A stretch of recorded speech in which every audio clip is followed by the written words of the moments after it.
What's up, everyone? Welcome to Lowered Expectations. Thanks for lowering your expectations and hanging out with me here. I do appreciate it. Let me tell you something. As much as I enjoy my waste oil burner and I enjoy tinkering with it, making content of it, and heating my house, I am really glad to be making a video about something else. And for those of you who are calling me a Weaver shill all the time, I'll have you know that I'm making a video of a product that is not only not from Weaver, but I paid my own money for it, and I did this on a viewer recommendation.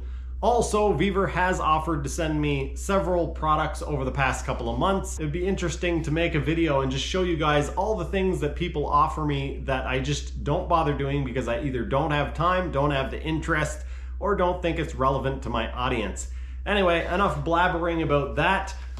For those of you who don't follow my channel, first of all, welcome. Secondly, I do a lot of diesel heater content, and for the past couple of months, I've been making videos almost exclusively on my waste oil burning water heater that I've been using to heat my house. If you haven't seen those videos, feel free to check them out here. I'll leave a playlist. Let me rewind. This is a Aspligo, I believe, 5 kilowatt diesel heater, and the claim to fame on this is that it is a dual motor, and those dual motors are brushless. The claimed benefits of the dual motor setup is that you can actually run the two fans at different speeds.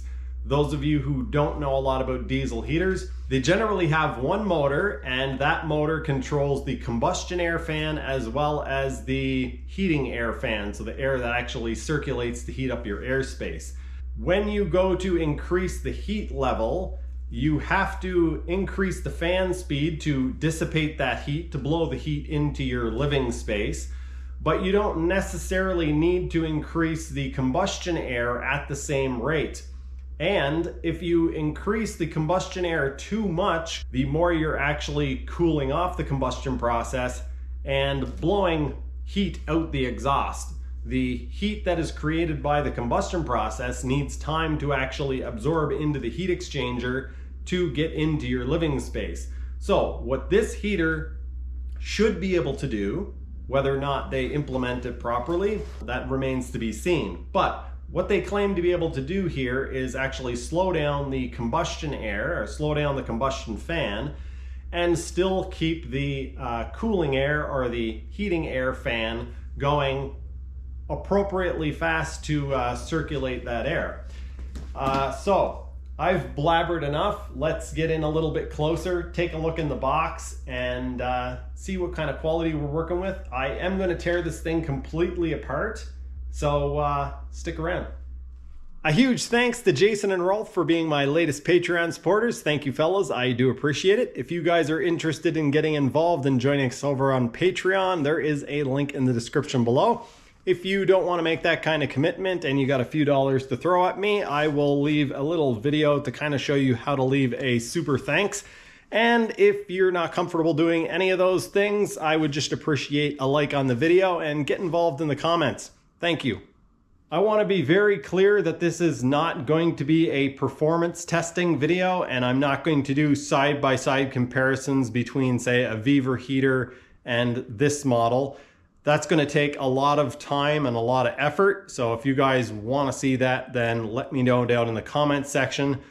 This video is basically going to be me tearing the heater apart and going into some depth on the actual build and build quality of the heater, kind of taking a first look at the differences between this heater and other heaters.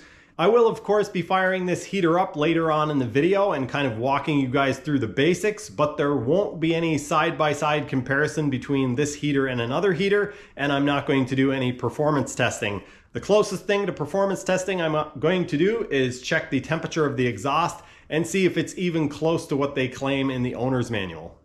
We've got an owner's manual. Let's quickly flip through and see what it looks like. A lot better than some other brands that I've dealt with. This is kind of just your bog standard diesel heater fuel cap. It's not even quite as nice as the one that comes on the new Weaver product, but overall just a standard fuel tank. The heater seems to be packaged quite well. Personally, I like the stuff that Weber uses, that high density foam rather than the styrofoam, but that's kind of just a personal preference. I think this is probably as good or better of packaging. It's secured in there. I don't like the little styrofoam bits, but definitely not a big deal. Those of you who are really keen or sharp-eyed may have already noticed that the plug on the heater is nice. We'll take a closer look at that later, but we'll just pull out the wiring harness and we can see the connector on it. And yeah, as you guys can see, a very nice connector, very nice wiring harness. Definitely nicer than any of the Weber stuff that I've seen. The next thing inside here that I'm going to pull out is the fuel line, and a lot of you will be happy about this. It does use the rigid fuel line. I don't know if it's poly, so we'll set the fuel line just in here for now. The accessories pack comes with, oh my goodness, look at these clamps. That is a little bit overkill, but better than not enough, I suppose. Oh my goodness. Oh my goodness, Aspligo. Calm down. Okay, so we've got our hose clamps, bog standard hose clamps. We've got our little exhaust retaining clamps, which seem a little better quality. They actually have 2 layers at the pinch points. Not that that matters, I don't think. This is what I was saying, oh my goodness, about. What on earth are they trying to hold together with these? I don't think I was even in shot at all there, so I apologize for that. But what? That is the craziest exhaust clamp I've ever seen. There's 2 of those. We've got this thing, which I assume is probably for the air filter. And again, it's got a nice rubber coating on it there, protector. We've got soft fuel line stuff to attach to the rigid poly line or semi-rigid poly line. Got a bunch of those, so that's nice. What, 2, 4, 5 of those. And then we've got little hose clamps for the fuel line, which will be needed. And then we've got a small hose clamp, and then some bolts and random bits and pieces we're not going to look at any further. You've got your bog standard fuel pump. So yes, a bunch of you will be asking, does it make clicking noises like all the rest of them? Absolutely it does, and it doesn't have a silent clicking pump. But yeah, it is a 12 volt 22 milliliter, so standard pump. We've got your standard muffler, little grate thing or whatever you call that. It's got a foam ring for around the bottom of the heater for the mounting plate. The center of the foam thing they send with it. We've got a little air filter baffle thing, which actually has foam in it. No way. After taking a little bit closer look at this thing, I've decided that it's actually not at all a filter. It's actually a baffle to try to just reduce some of the inlet noise. And I'm going to try to put it together on camera, but I just wanted to show you, even though there's this thing that kind of looks like a filter membrane, the air isn't forced through this in any way. They've just directed the air in a weird kind of path to try to, quiet down the inlet noise. So we've got this that goes in there, and there's a hole directly through. So what happens when the cover is on, air comes in through here, but then you've got the little fingers on this that stop the air from just going directly through the center hole. This is kind of tricky to get on, especially when you're trying to do it on camera. So the air comes in through here, those little fingers get in the way, so the air has to go around the fingers, then through that center hole, and then it just comes out here. So it's not actually filtered, it just, it's baffled. That's what this is, a baffle. Now, we've got your standard air tubes, which will probably never get used. I don't know, maybe this heater will get installed in something. We've got our exhaust pipe, which I'm kind of surprised it's just your standard exhaust pipe. Anyway, we've got our fuel pump mounting bracket, a hose clamp, and a fuel filter. It looks like the fuel filter is one that can be disassembled and cleaned if necessary. And no, it's not threaded, it just snaps together, so I don't know that you'd actually be able to get it apart, but nice little filter regardless. We've got your mounting plate with some very sharp edges, and then the controller and some stuff for the controller. Yeah, so we've got two knobs here. We'll take a look at this in a little bit. We'll actually connect it up and I guess fire the heater up, if it will, after I've taken it apart. First thing we're gonna do is take it apart.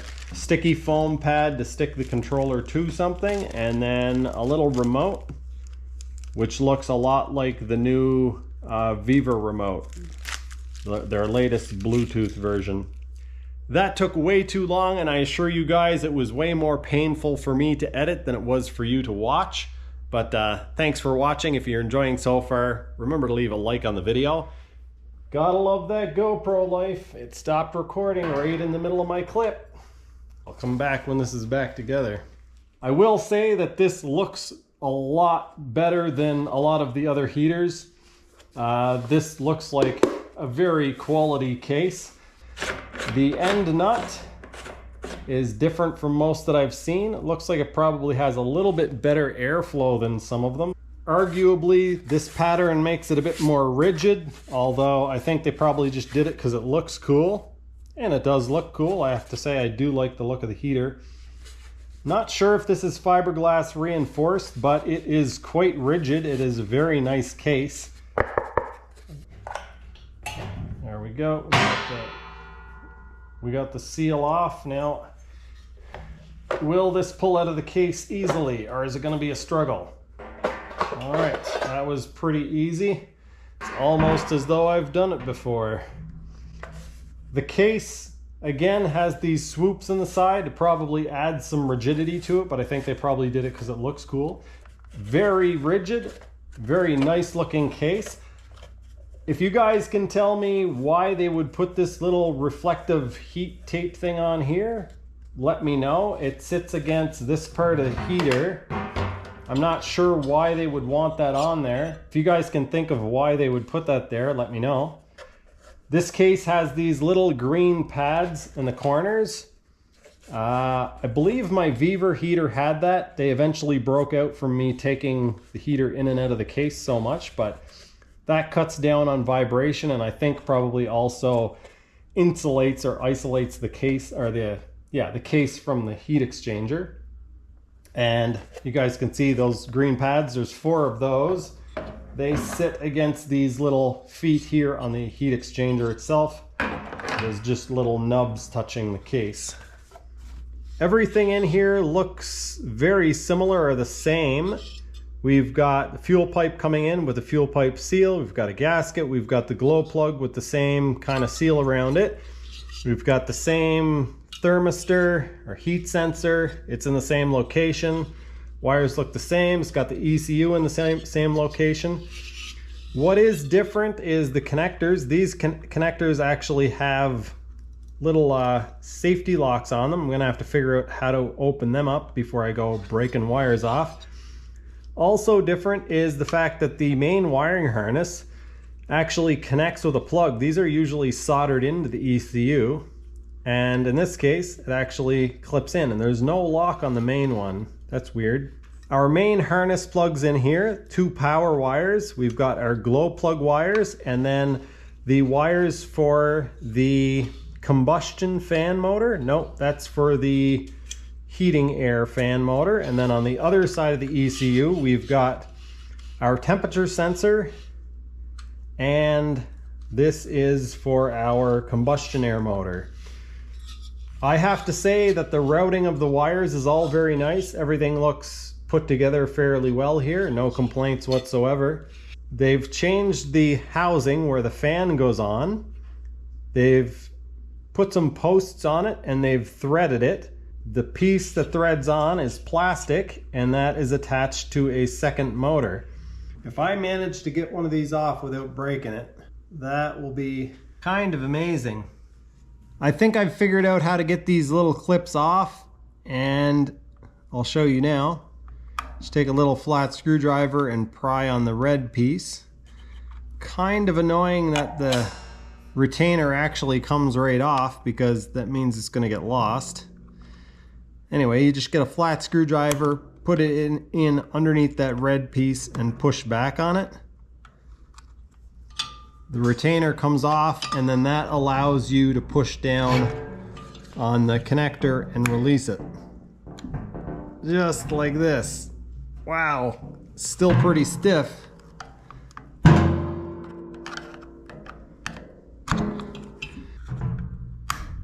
Oh, okay, that one broke instead of coming apart.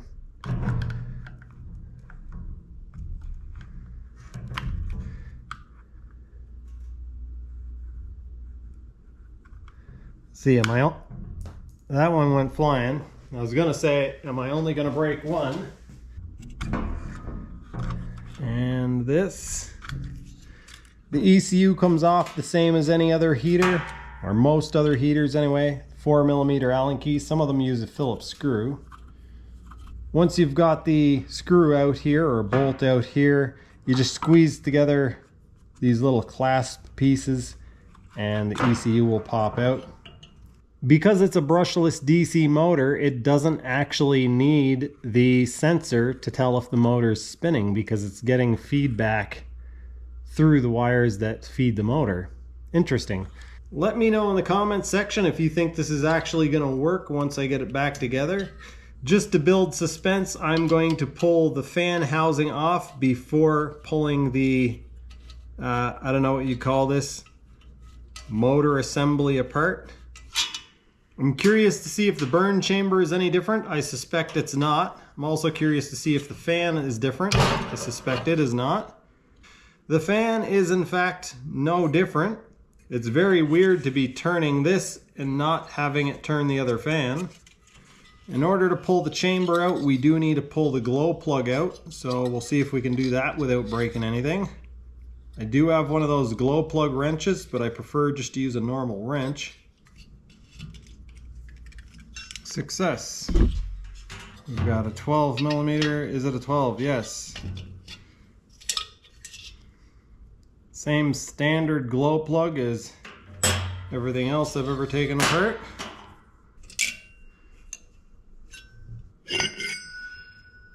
Alright, as far as I can tell, your basic standard burn chamber doesn't look any different whatsoever. And the same goes for the heat exchanger. It doesn't look any different. Same basic heat exchanger as all the other diesel heaters I've worked on and fussed with. If you guys are anything like me, this is probably the part that you're most interested in, and that's looking at the motors themselves.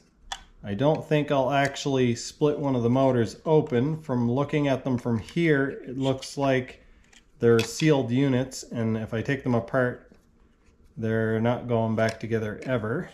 I kind of need one of those ball end Allen keys. Okay, let's pull on this and see if we can separate it. A little bit of a wiggle, and oh, try not to yank that wire out of there. Okay, there we go. We've separated these. What are we going to look at first? Let's look at this one first. It would only make sense if they use the same motor in both things, and it appears as though they do. I see a bearing number here. You guys can tell me if this is the same as the bearings in a regular motor. I think it's probably not. It is a 625Z or 625Z. And it looks like the brand of the bearing is C&U. The motor itself is crimped together, so I'm not going to be pulling that apart. That also means that if the bearings go in these motors, you're not going to be able to replace the bearings, or it's not practical to replace the bearings, very likely. I'm going to poke around a little bit and see if I can get the motor out of the housing without damaging anything, but I'm not going to try too hard because I would like to actually fire this thing up without wrecking it. I'm not sure how you would actually get this fan off. How I've done it in the past is hold the shaft and then spin the fan. I guess there is a little bit of a nub to hold on to there, so maybe that's what we'll do. I know some of you might be disappointed, but I'm not going to break this trying to get it apart. I grabbed the back side of the motor shaft with a pair of pliers and tried to spin the fan off. It's on there quite good, and I kind of marred up the shaft a little bit, so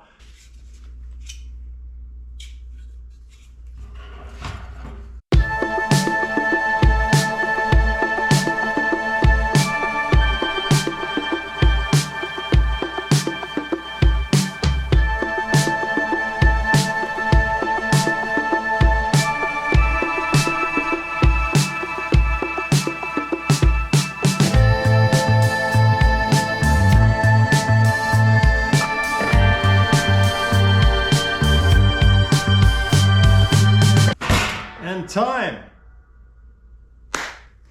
I don't think that took too long. I'm getting ready to fire this thing up and I'm going to plug in this harness. I've noticed a couple things about it. One, it's quite long. Two, it comes with nice eyelet connectors on it. Three, it comes with a spare fuse, which is nice. And four, it comes with this locking connector, which I think I kind of pointed out earlier, but I didn't say it was locking. This is very nice. You push it in, and then when you push this in with your thumb, it locks the connector. It pulls the connector into itself and locks it in place. So that is very, very secure. Let's see, can we actually get it apart? Oh yeah, very nice. Okay.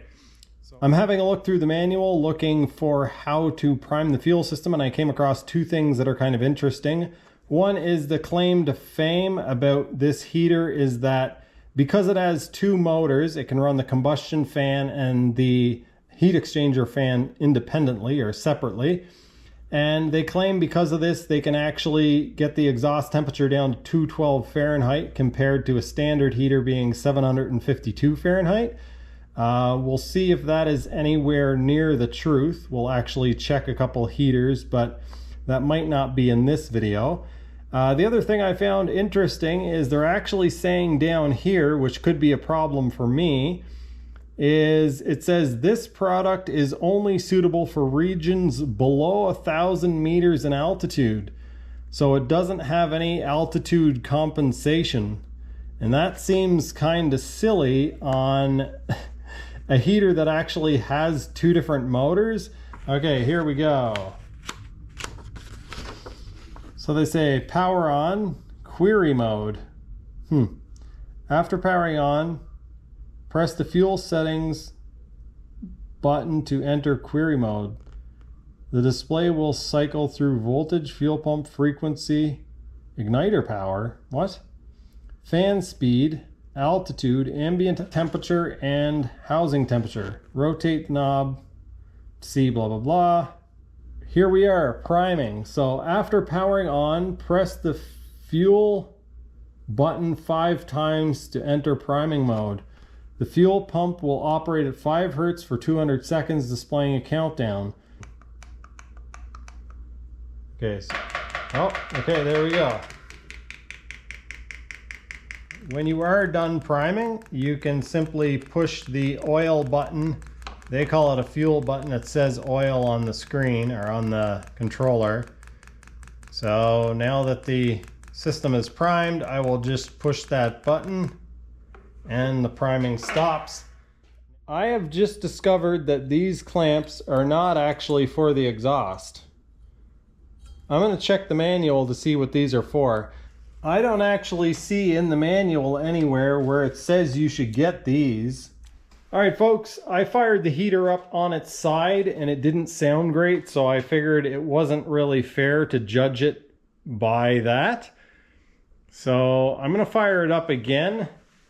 I have noticed a strange noise in the fan. It makes a whistling noise, and I've determined that it's coming from the exchanger fan. But yeah, I don't mind noise. Some people complain a lot about the noise of the fan on the Viver models, and also complain about the ticking of the fuel pump. I assume if that would bother you, then this would really bother you. But after powering on, press the fuel settings button to enter query mode. The display will cycle through voltage. So 12.5 volts, 12.4 volts, that's okay. It fired up immediately. We're gonna press it again. 1.6 hertz, that's the hertz of the pump. Igniter power, 85p is the power of the glow plug, igniter power. The next one is fan speed, but what fan speed? The next one is altitude. So it's saying I'm at 1,000 meters, but I think there's two fan speeds. I think the next one is altitude, yes. So I'm basically a kilometer up. So let's see, altitude, ambient temperature, so 63 Fahrenheit. How do I make that Celsius? So it comes in Fahrenheit. You Americans will be happy with that. Housing temperature. I do have my carbon monoxide meter running. I can tell you guys that the claims they make about the exhaust temperature are absolutely false. This might be more efficient than a standard heater, but let's put the probe. You can see it's 11 Celsius, 54 Fahrenheit. I'm going to put this on the pipe. To be fair, I'm not actually going to put it in it. But you can see there already we're considerably over what they claim. They claim 212 Fahrenheit. It's already 300 Fahrenheit, and it just started up. Not sure if I'll do that in this video, but I will check a Viver heater to see what the temperature is on it. This is my decibel meter. I picked this up off Amazon, and I literally haven't taken it out of the box yet.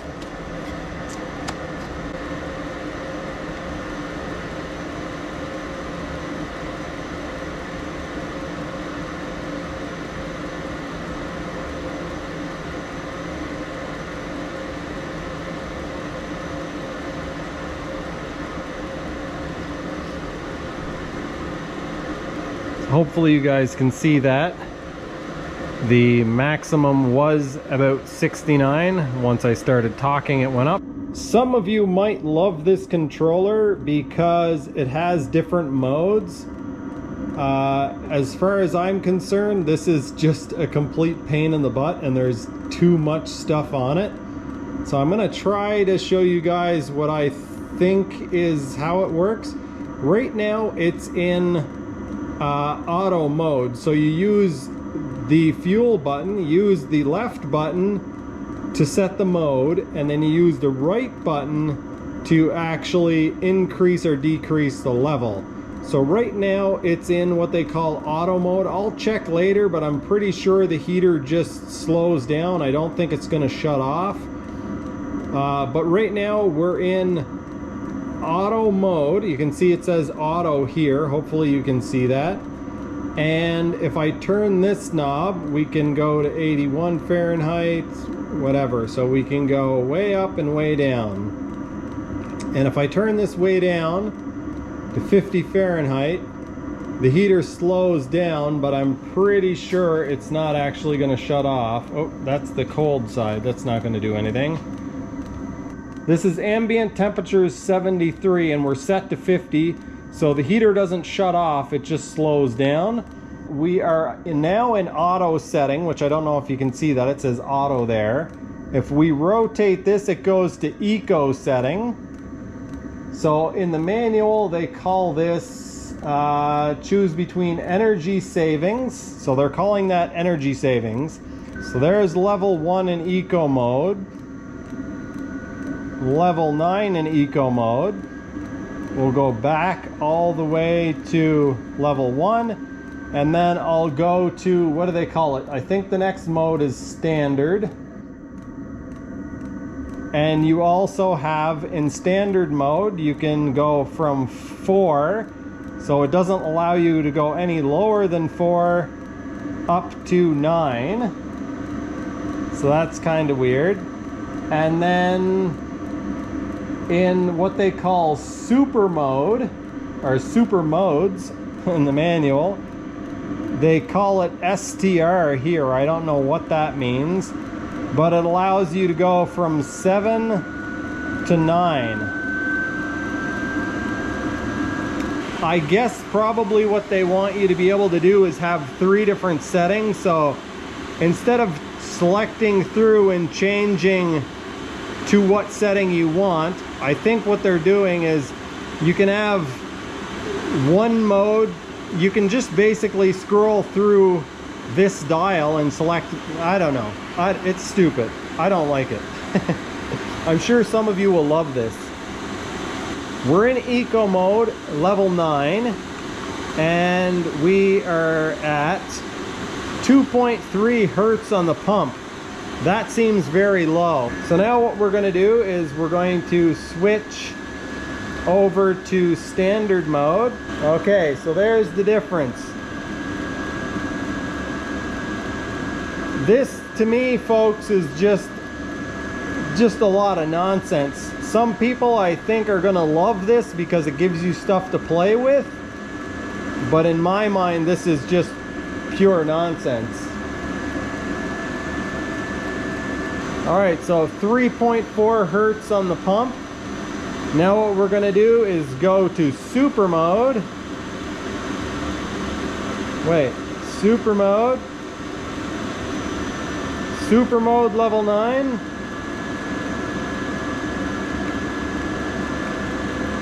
And we're up to 4.8 hertz. My final thoughts on this heater. I think that it is a very good quality product, and overall I really like it. I think that if it were installed in something, I would probably like it even more because I would be using it in a practical way instead of tinkering with it in front of a camera. I really enjoy the Viver heater that I have in my truck because it has a Bluetooth app and I can actually look at my phone and it gives me feedback. It tells me whether or not the heater has started. It tells me what temperature the exchanger is in the heater. It tells me what the temperature of the truck is. And yeah, I really enjoy that. However, this thing, basically, you have a remote, you can hit the button, it'll start up and it'll heat up whatever space that you need to heat up.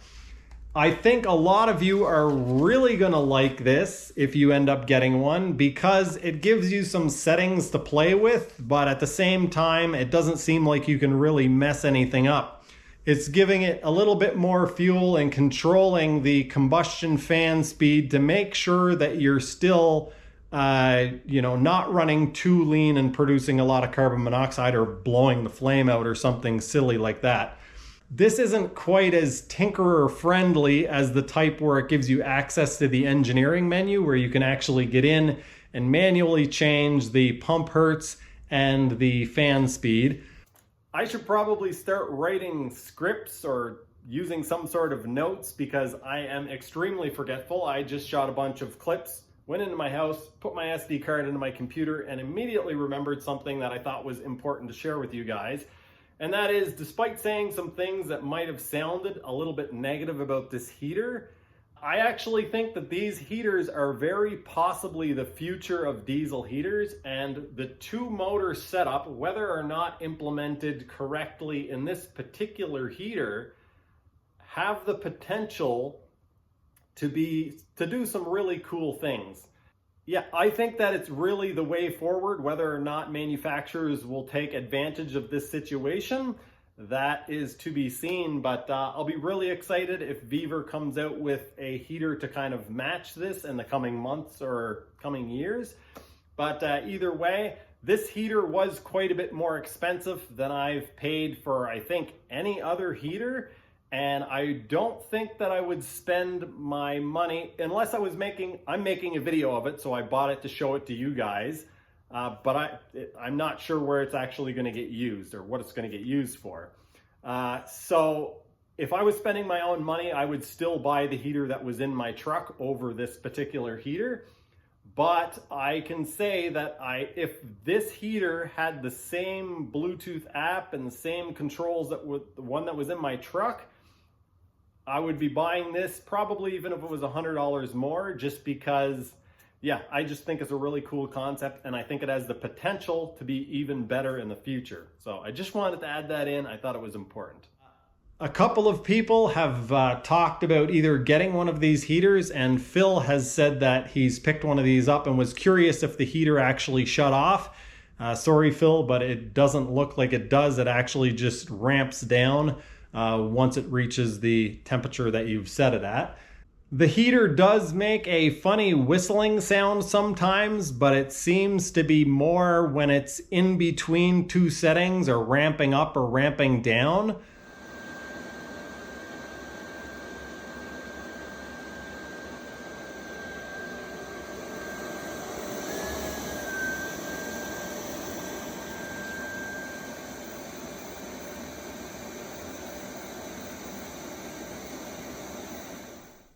Well, that just about does it for this one. I hope you guys enjoyed. If you did, please remember to leave a thumbs up. If you want to see some performance testing or some side-by-side comparison between this and another diesel heater, then let me know down in the comment section and I'll do my best to make that happen. It does take a lot of work. There's a lot of effort into making these videos, as crappy as they are. And so again, I hope you guys enjoyed. All of my videos for the past probably month and a half have been a little bit rushed, because with my waste oil burner trying to heat my house, I'm kind of committed to doing that before everything else, partly because I want to see what my utility bill is, and partly because I enjoy being warm. It'll be interesting at the end of this month to kind of look at the bill and see, even with heating my garage, how much. That was for you, King of Diffs. How much I spent or didn't spend.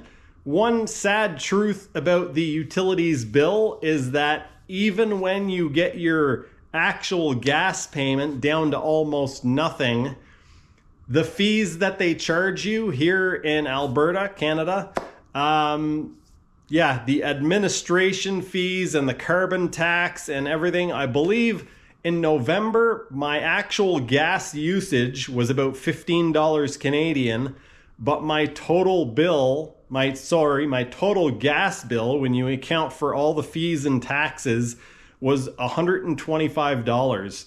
So that's kind of, that's upsetting to say the least after all of the effort that I put in. I don't know what's coming up next.